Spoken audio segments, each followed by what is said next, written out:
Dust allergy, sinus, asthma, psoriasis 100% treatment శాస్త్ర పరిష్కారం కొరకు Neocare homeopathy MD doctor Bellamkonda Nageswara Rao గారిని సంప్రదించండి. నమస్తే, నేను Keshav. Welcome to Suman TV. ఆంధ్రప్రదేశ్లో రాజకీయం ఎటువైపు వెళ్తుంది?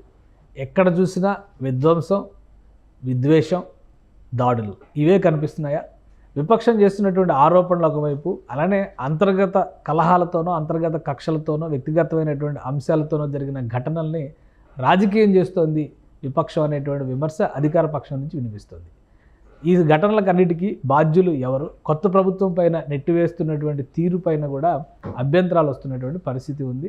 వాస్తవానికి ఏపీ రాజకీయాల్లో ఏం జరుగుతుంది? ఈ అంశాలపైన విశ్లేషణ చూద్దాం. వరుస ఘటనలపైన మనతో విశ్లేషించడానికి పొలిటికల్ అనలిస్ట్ చంద్ర శ్రీనివాస్ గారు ఉన్నారు.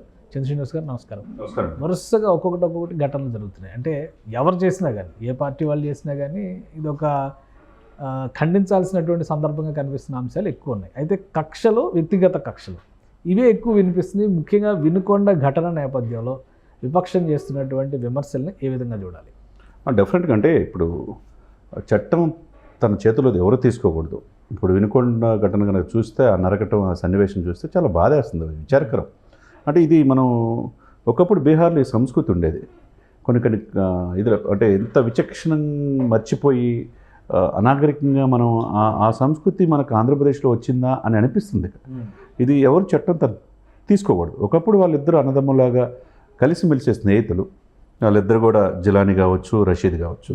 అతను ఒక వైసీపీ నాయకుడి దగ్గర ఇద్దరు పనిచేశారు. అతను పిఎస్ ఖాన్ అని చెప్పేసి మైనార్టీ సెల్గా వైసీపీలోనే కీలకమైన బాధ్యతలు వహించారు 6 నెలల వరకు, ఎలక్షన్ ముందు వరకు. ఊహించిన విధంగా ఎలక్షన్స్ టైంలో టీడీపీలో చేరాడని చెప్పి అంటున్నారు. ఒకవైపు ఏమో వైసీపీ వాళ్ళు టీడీపీ వాళ్ళు నరికేశారు మా కార్యకర్తలు అన్నారు. అదే సమయంలో అసలు ఇతను పార్టీకి సంబంధం లేదు. వీళ్ళు మొన్న మధ్య ఆయన వచ్చారు. ఎస్పీ కూడా చెప్పారు, అక్కడున్న పోలీస్ ఆఫీసర్ కూడా చెప్తున్నారు ఇది వ్యక్తిగత కక్షలు తప్పితే నిన్న మొహరం పండుగ ఉంది. ఆ సమయంలో వాళ్ళు ముందు దాగి వాళ్ళు ఒకరికొకరు జరిగి విచక్షణ కోల్పోయి అలా చేయటం అనేది ఎవరు సభ్య సమాజం ఇది తీసుకోరు ఎవరు కూడా. ఇది మంచి పద్ధతి కాదు. ఇది ఒక విష సంస్కృతి అనేది ఈరోజు అక్కడ స్టార్ట్ అయింది. ఇప్పుడు అట్లా అనుకుంటే అండి, అదే కేశవ్ గారు, అదే మాచర్లో ఒక లేడీ టీడీపీ కార్యకర్త ఉన్నప్పుడు బూత్లో కూర్చున్నావు, నువ్వు ఎందుకు కూర్చున్నావు అని గొడ్డలతో నరికేశారు. మనం చూసాం ఆ సన్నివేశం. సాక్షాత్ ఎమ్మెల్యే కూడా పోయి ఈమెను ధ్వంసం చేశారు. తర్వాత ఇక వైసీపీ వాళ్ళు, ఇప్పుడు టీడీపీ అని చెప్పన్నా, వైసీపీ వాళ్ళు ఆ రోజున ఎలక్షన్ టైంలో ఏం చేశారు? అన్నాభద్ర శివకుమార్ తెనాల్లో విచక్షణ కోల్పోయి అక్కడ ఉన్న ఓటర్నే కొట్టాడు. ఆ ఓటర్ తిరిగి కొట్టాడు. ఇదేంటంటే ఇది ఇప్పుడు గత ప్రభుత్వంలో అనేక రకాలుగా విధ్వంసం చేసిన మాట వాస్తవమే. ఎవరు ప్రతిపక్షాలు ఉండకూడదనే ఉద్దేశంతో వాళ్ళు బెదిరించిన మాట వాస్తవమే. ఇప్పుడు అదే సిచ్యువేషన్ ఇక్కడ కనపడుతుందా అని చెప్పి ఇప్పుడు వైసీపీ సోషల్ మీడియాలో ఏం చేస్తున్నారు? ఇంత అరాచకం అని చెప్పి రాష్ట్రపతి ఫిర్యాదు చేస్తున్నట్టున్నారు. ఒట్టిన జగన్మోహన్ రెడ్డి గారు బెంగళూరు నుంచి తాడేపల్లికి వచ్చి ఇప్పుడు బయలుదేరి మార్చేలా వినుకొండ వెళ్తున్నాడని చెప్పి తెలుస్తుంది. ఏదేమైనా కానీ సరే, ఇప్పుడు అక్కడ పోలీస్ ఆఫీసర్స్ ఉంటారు. ఎవరైనా తప్పు చేస్తే చట్టం ప్రకారం వారు చర్యలు తీసుకుంటారు. చట్టం తమ చేతిలో తీసుకోకూడదు. అయితే ఇప్పుడు ఏముంటుంది, జనం భయభ్రాంతులకు గురవుతారు కదా. సామాన్య మానవులకి ఇక్కడ రక్షణ లేదనే ఆ ఫీల్ అనేది ఉంటుంది కదా. ఒకవైపు ఈ సంఘటన మాచర్లో చూస్తే, ఇకపోతే పెద్దిరెడ్డి మీద ఆయన రావడానికి వీలేదని మిథున్ రెడ్డి మీద అక్కడ ఒక సంఘటన జరుగుతుంది. అది కృష్ణా జిల్లాలో కూడా ఒక టీడీపీ నేతని వెంటాడి నరికేశారని అది కూడా కృష్ణా జిల్లా టీడీపీ నేత నరికేస్తున్నారు. ఇక్కడ ఇంకోటి మాచర్లో ఇక నరసాపురం వెళ్తే అసలు ఎంపీడీఓ మాయమైపోయాడు. 55 గతంలో వైసీపీ బిల్లులు 55 లక్షలు ఉన్నాయి ఈమెను అడిగితే అతను బెదిరించారు, చంపుతామని తెలియక ఆయన మాయమైపోయాడు. ఇప్పుడు ఆయన ఆత్మహత్య చేసుకున్నాడు, ఏందో కూడా తెలియట్లా. చివరికి పంచాయతీరాజ్ శాఖ మంత్రిగా ఆయన ఢిల్లీ వెళ్తే పవన్ కళ్యాణ్ గారు ఇమ్మీడియట్గా ఆదేశించి అతను ఎక్కడున్నా ట్రేస్ అవుట్ చేయండి అంటే ఆయన్ని చూస్తున్నారు.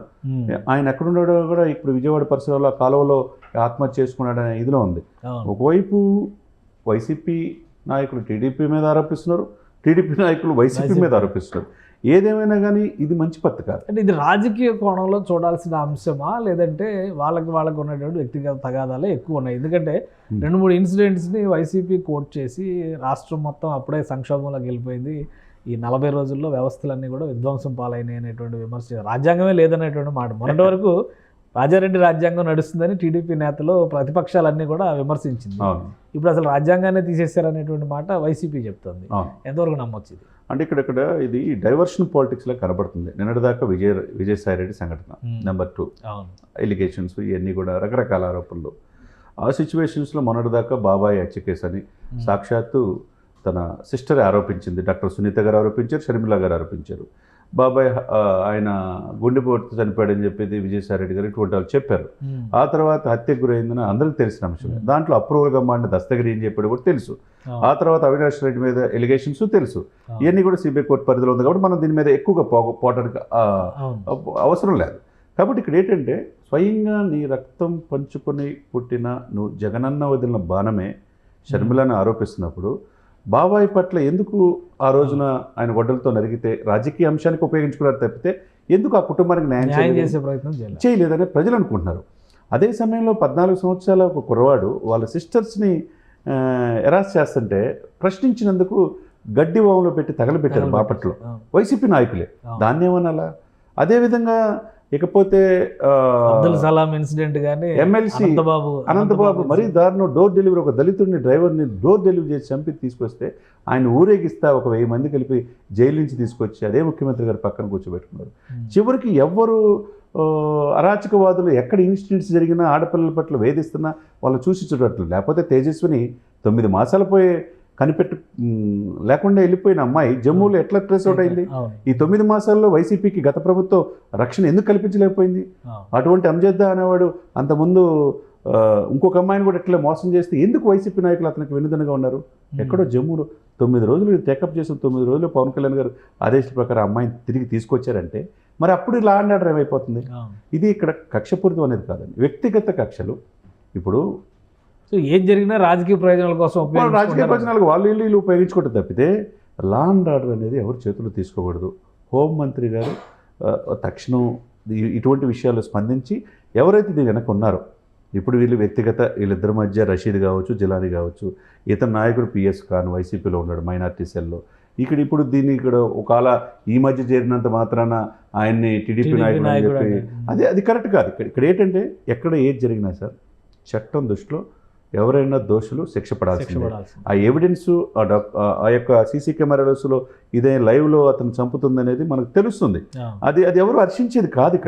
ఇక్కడ ఏంటంటే దీన్ని ఇంతలోనే 30 రోజులు మీరు అన్నట్టు ఏదో రాజ్యాంగమే మారిపోయినట్టుగా మన 151 సీట్లు ఇచ్చి 22 మంది ఎంపీలు ఇచ్చి 5 సంవత్సరాలు విధ్వంసకరమైన పరిపాలన చేసినప్పుడు మరి మీ నాయకులు చేసిన తప్పులు అనేకం ఉన్నాయి కదా, దాన్ని ఏమనాలా? అనేక మంది ఈ నెల రోజుల్లోనే చట్టాలన్నీ పక్కన పెట్టేశారు, శాంతి భద్రతలకు వేగం. అలానే నిన్న అమర్నాథ్ గారు కూడా ఒక ట్వీట్ చేశారు, ఎర్రడ గుట్టలు అదే మన ఎర్రమట్టి దిబ్బలని మొత్తం ఈ కొత్త ప్రభుత్వం నెల రోజుల్లోనే సఫా చేసేసింది అంటున్నారు. సో ఇది ఎలా చూడాలి ఇవన్నీ? అంటే అమర్నాథ్ గారు ట్వీట్ చేసిన కోడిగుట్టు మంత్రి ఆయన అని అంటారు చాలా మంది. ఆ అమర్నాథ్ గారి పక్కన ఉన్న ఋషికొండలు కనపడట్లేదా సార్? 500 కోట్లతో తన అధినేత మాజీ ముఖ్యమంత్రి గారు ఆ కొండల్ని సస్యశ్యామలంగా ఉండే ఋషికొండల్ని ప్రకృతిని ఇచ్చేసి విధ్వంసం చేసి ప్యాలెస్లు కొట్టుకున్నప్పుడు విలాసవంతమైన లోపల కమోడి 13 లక్షలు 30 లక్షలు విలువ చేసే దాన్ని టబ్బు ఫ్యాన్ 3 లక్షలు ఇవన్నీ మనం ఎప్పుడు చూడలే. ఇటువంటి వాళ్ళ ముఖ్యమంత్రి గారు మాజీ ముఖ్యమంత్రి గారు చేసుకున్నప్పుడు మీకు కనపట్టలేదా? అదే ఋషికొండలతో పాటు ఇప్పుడు అంటున్నాడు కదా ఆయన 25 చివరికి విశాఖ సిటీ కమిషనర్ కార్యాలయం కూడా తనఖా పెట్టారు సార్. ఆయన చెప్పమనండి. విశాఖ సర్క్యూట్ హౌస్ కూడా దాదాపు 25,000 కోట్లు తనఖా పెట్టి తీసుకున్నారు. విశాఖకు సంబంధించిన వాళ్ళు ఆస్తులు ఇచ్చేసారు తనఖా పెట్టి. మరి అది తప్పు కాదా? చివరికి అక్కడ ధనమాన బ్రదర్స్ మీద కూడా ఎలిగేషన్స్ వచ్చినాయి, సైనిక భూములు కూడా స్వాధీనం చేసుకున్నారు. ఇకపోతే నిన్నగాక మొన్న ఆరోపణలు వస్తున్నాయి అక్కడ ప్రేమ సమాజం ఆస్తులు ఏమైపోయినాయో. తర్వాత అక్కడ కాలేజీ అదే గీతం యూనివర్సిటీ కాలేజీ అని ఒక ఎండోమెంట్ ఆఫీసర్ని పెట్టుకొని 100 కోట్ల ఆస్తులు ఎలా రాపించుకుంటారో, 12 సంవత్సరాలు లీజుకి ఎలా ఇచ్చారు, ఇప్పుడు అన్నీ ఒక్కొక్కటి వస్తున్నాయి. దీన్ని ఏమంటారు?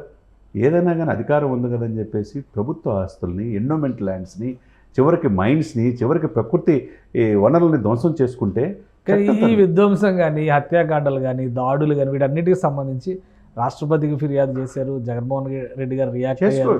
ఆల్రెడీ ఆయన ఆ సైట్కి ఇప్పుడు ఆ బాధితుల కుటుంబాన్ని పరామర్శించడానికి వెళ్తున్నారు. సో ఇవన్నీ చూస్తే రాజకీయాల కోసం చేస్తున్న ఘటనలా మిథున్ రెడ్డి పైన జరిగినటువంటి ఇన్సిడెంట్ కూడా ఆయన రెడ్డప్ప గారి ఇంటికి వెళ్ళారు. బట్ ఒక వ్యతిరేకత అయితే వచ్చింది. టీడీపీ శ్రేణుల నుంచి నిరసన తెలియజెప్పారు. వాళ్ళు కుర్చీలు ఇసిరారు, వీళ్ళు రాళ్ళు ఇసిరారు. సో ఇవి రాజకీయంగా ప్రయోజనాల కోసం సృష్టిస్తున్నటువంటి గొడవల, లేదా నిజంగానే కొన్ని కక్షపూరితమైనటువంటి ఘటనలు జరిగేవి, లేదా కొన్ని సమస్యాత్మకమైనటువంటి ప్రాంతాలు ఉన్నాయి, అక్కడే ఈ సంఘటనలు జరుగుతున్నాయి అనుకోవాలి. అంతే. అంటే రాజకీయ కక్ష అనేది అంతగా ఉండకపోవచ్చు, కానీ వ్యక్తిగత ఇది అంతకుముందు గతంలో దాడులకు గురైన వాళ్ళు ఈ పార్టీలో కూడా ఉంటారు. రియాక్షన్ కింద చూడాలి, రియాక్షన్ కింద చూడాలి మనం. దాన్ని అప్పుడు ఏం చేయాలా, ఇరువుని పిలిపించి మాట్లాడే బాధ్యత పోలీసులు తీసుకోవాలి. సమర్థవంతమైన పోలీసుల ఆఫీసర్లు పెట్టి వాస్తవాలు ఏంటి, గతంలో ఏం జరిగింది, ఇప్పుడు ఏం జరిగింది అని విచారించి వాళ్ళ మీద చర్యలు తీసుకోవాలి. చట్టం తరపున చేసుకుంటూ వెళ్ళిపోవాలి. కానీ పోలీసులు అలా ఇన్వైట్ చేస్తే వీళ్ళు వినే పరిస్థితిలో ఉన్నారా? వినాలి కదండి. ఇప్పుడు వినకపోతే ఎట్లా, వినే పరిస్థితి రావాలి. అది వాళ్ళకి పోలీసులకి వాళ్ళకి పవర్ ఇవ్వాలి. పవర్ ఇస్తే ఆటోమేటిక్గా లా అండ్ ఆర్డర్ దారిలో పడింది. అంతేగాని వైసీపీ వాళ్ళు చెప్పినట్టు వైసీపీ వాళ్ళు వాళ్ళ చేతిలో ఉంది కదని సోషల్ మీడియా ఇంతకుముందు వ్యక్తిగత హనం చేసి కుటుంబాలను ఏం చేశారో మనకు తెలుసు. ఇప్పుడు కూడా వాళ్ళు ట్రోల్ చేస్తారు. నిన్నగాక మొన్న ఒక ఆఫీసులో పనిచేసాం రుక్మిణి, ఆ పార్టీకి కోసం ఎక్కడో లండన్ నుంచి వచ్చి చేస్తుంటే ఆమె వచ్చినందుకు కూడా ట్రోల్ చేస్తామంటే ఇంత అనాగరికంగా వాళ్ళు చేశారు. అంటే నువ్వు చెప్పిన విద్య ఏంటి? అది తప్పు కదా.